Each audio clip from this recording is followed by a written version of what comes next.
Jumping right back into the action on today's show, how about elsewhere in the sports world? If you were watching this on July 5th, how about that Spain and Germany game in the Euros? That was an awesome game over here where I had the chance to watch it. It was a crazy game if you guys watched it live or anything.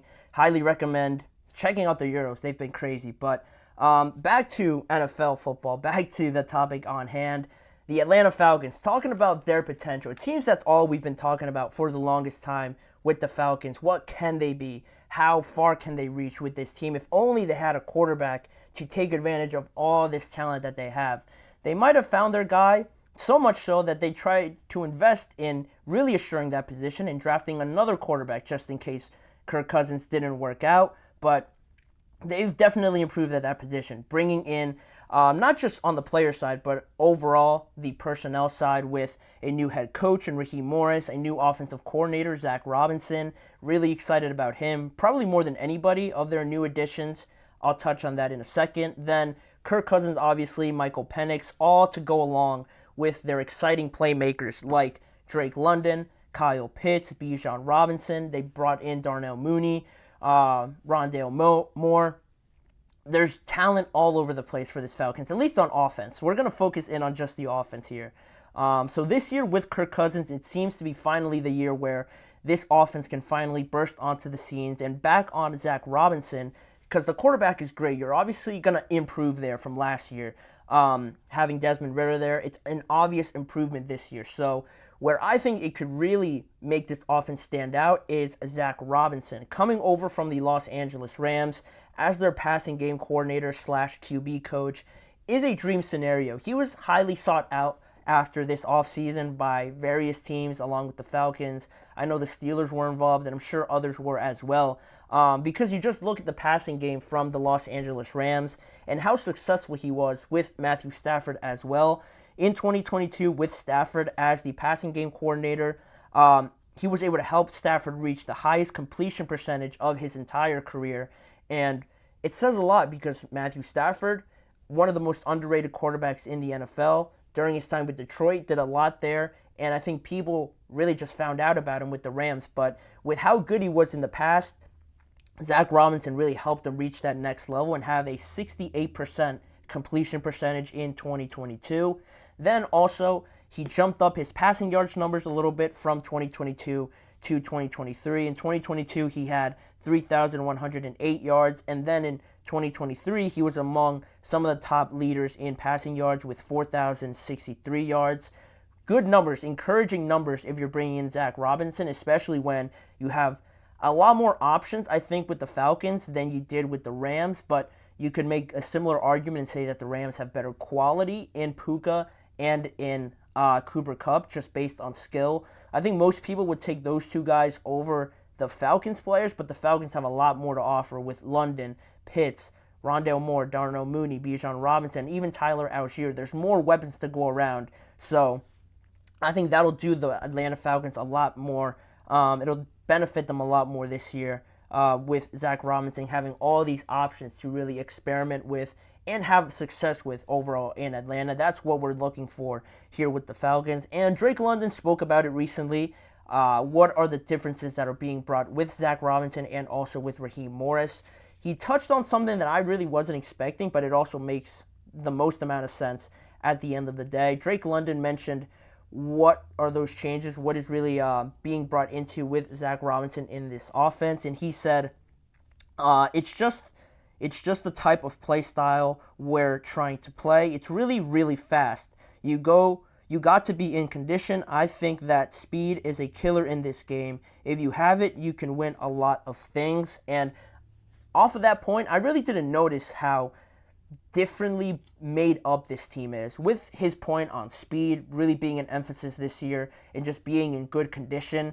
If you're a receiver, if you're just any of these skill position players, how big of a point that is this year. I didn't really notice it with Arthur Smith and the Falcons offense. It was a lot more bigger bodies out there, just bigger personnel out there with more offensive linemen out there, more tight ends, more 12 personnel sort of thing.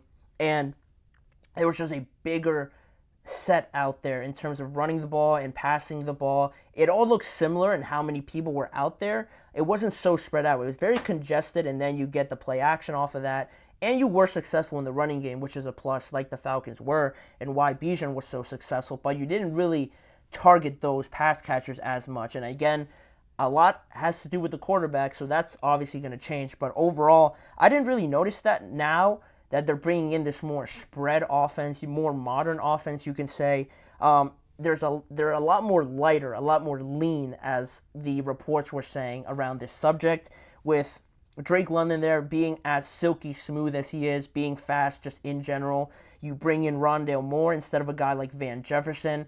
Rondale Moore, a lot more speed, a lot more quick twitch than Van Jefferson, who's I think at least 6'3", just a bigger frame out there. You bring in more speed with Rondale Moore, Darnell Mooney as well, in comparison to Matt Collins, just another big-bodied receiver who could go out there, block for you, and catch the ball at the point of contention. But now it's getting a lot quicker, a lot more faster, and they're just running out there.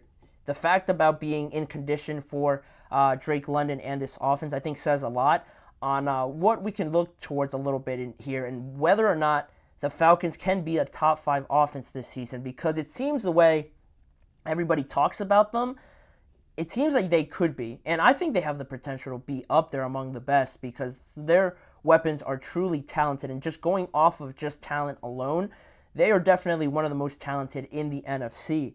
But now that it is a lot more lighter and it is a lot more faster, Zach Robinson and how he could use this team in a lot more creative ways should be exciting to see. If you're spread out more, you can move pieces around more motion, more just confusing and deceiving the opposing defense at the same time, which is something great to look forward to and get excited about. And also, just the way that Raheem Morris, their head coach, really the main point of everything and how they set up, and how he's already talking about getting Bijan Robinson the ball a lot more. That's what he said, and Bijan, chipped off of that, or went off of that point and said that he expects it almost to be like a Christian McCaffrey sort of role. So if you can get anywhere close to the level of production of Christian McCaffrey, every Falcons fan should be excited. Then you also have Raheem Morris talking about Kyle Pitts and how they know what they could get out of him if they get him going. So just another point to get excited about. Raheem Morris looking forward to getting Kyle Pitts the ball more, it seems like. And also you have Drake London not only mentioning this quote that you see, but also talking about how he wants to stand out more in this offense, that he now feels more free to use his skill set more. It fits this offense a lot more. So all those things just wrapped into one. Can this team finally be a top-5 offense in the league? I believe that they might have to be. And what I mean by that is that I think they have to be at least a top 10 offense to sort of mask their defensive deficiencies, if that makes sense. I don't want to be a pessimist about the Falcons if I'm talking them up. I really do believe they have the talent to do it, but those defensive flaws, those holes a little bit, and especially the pass rush, their linebacking level, and the secondary is in good hands with Jesse Bates and A.J. Terrell. But getting the pressure and having those guys cover for a lot longer, that's what really worries me. So I feel like they have to be a top 10, top 7 offense at the highest, at least I should say, at the minimum, to sort of mask those deficiencies a little bit, because in a shootout, I think I would take them over a good amount of teams, at least in the NFC, definitely over maybe all the teams in their division for sure. If it was going to be a shootout, I would probably go with the Falcons. Then you look elsewhere. With the Rams, it would be a good style of fight. I would probably still take them. The 49ers is a little bit different. They're stacked, but against all other teams, the Seahawks, the Cardinals, in the NFC North, probably over all those teams as well, because I just feel like they're not there yet. The Falcons have been chomping at the bit for a while now, and they just needed a quarterback. And it doesn't hurt also that you bring in Zach Robinson and Raheem Morris that really want to get those guys involved. So I think they're going to have to be that sort of offense, and I have confidence that they can be if it all goes according to plan, if they could figure out what works best for them, including the run on top of complementing it with the pass game and Drake London and Kyle Pitts, because they're way too talented to put up the numbers that they've been putting up. If they get everything right, this offense could seriously be scary, and all their games, are going to be super exciting if they get everything right and everything falls into place. But the change of personnel, I think, really helps amplify that. If you look at Arthur Smith here, and this is the last thing I'll say about this segment, Arthur Smith and his philosophy that he brought to the Falcons, you see it now with Pittsburgh and how really Drake London is almost right in this sense.